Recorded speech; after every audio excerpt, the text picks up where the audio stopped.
আসসালামু আলাইকুম ভিউয়ার্স, দেখুন আরব দেশের কত ছোট গাছে খেজুরের ফলন।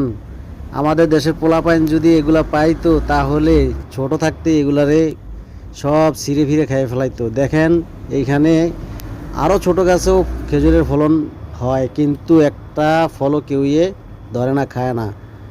আর যখন এগুলা পাকে পরিপক্ক হয় তখন প্রত্যেকেই নিজের হাতে পায়রা খাওয়ার জন্য অনুমতি দিয়ে দিছে কাতারিরা। কোনো বাধা নাই, কোনো মানা নাই, আপনি নিজের হাতেই খাইতে পারবেন।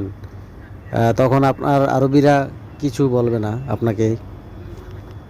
ভিডিওটা যদি ভালো লাগে তাহলে একটা শেয়ার করে অন্যকে দেখার সুযোগ করে দিবেন।